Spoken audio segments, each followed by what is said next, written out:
Okay, match 3, Roberto Castillo, Jackson Northwest Open. The guy is launched onto his head, and Roberto goes for an over and under, but they're down here in their folk style stance. You know how people like to fight from that collar tie. Mono bumps him out of bounds, takes his sumo point, or a push-out point as people like to call it for our sumo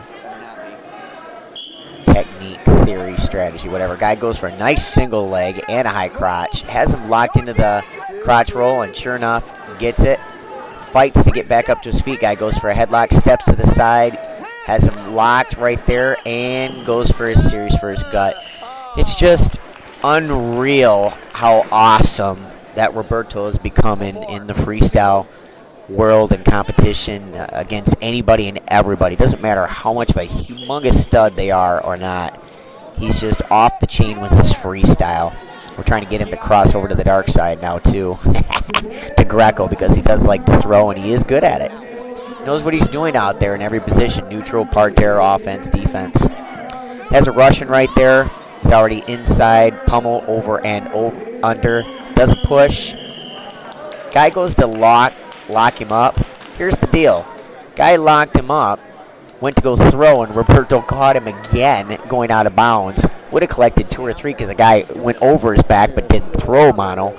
Mono actually hurt his hip here, if I remember correctly, going out of bounds. But to make a long story short, scored the point, tech out first period again, and that's the way we roll. He's rolling and throwing, and sure enough, he can tech out the best wrestlers out there in the first period, and it just speaks, utters and utters profoundly about him, and again, how much of a force he is in the freestyle competition.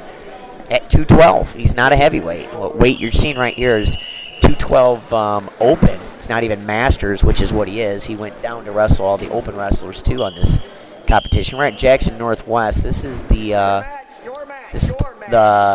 basically the semifinals for all intents and purposes. Guy goes for a drag. We're in an over as he's in an under. I don't know what they're doing besides hand fighting on the other side because I can't see it from this vantage point. I'm trying to coach at the same time. Guy tries to do a snatch down or high dive, whatever he was doing there. It's hard to see. We go for the arm throw. Slip. Guy will take a 1. We no longer do really slips. To be honest, between arm throws and headlocks, not really. Goes for a seatbelt. Everybody always wants to take the bait on that seatbelt and try to grab him because it just feels good to be able to come up there and grab their legs as they try to come through in a seatbelt. The problem is that they'll rip your shoulder right out as they go. I had to learn that the hard way as Roberto rushed me to the emergency one night 2 years ago. But that's a whole nother story. We go back in here to again, basic collar tie, which I hate. This guy keeps perpetuating it, trying to get it on Roberto, and Roberto knows that we're not doing collar ties here.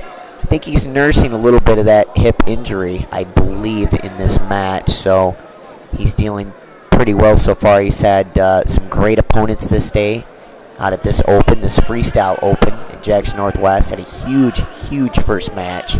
This one's going to be another big match, and he had a good guy the match before this that he tore up too. He's just been tearing through the competition. He teched the one stud in the first period, first round. Had to come back and ended up being ousted after that. Teched the other guy in 2 periods, first period and second period.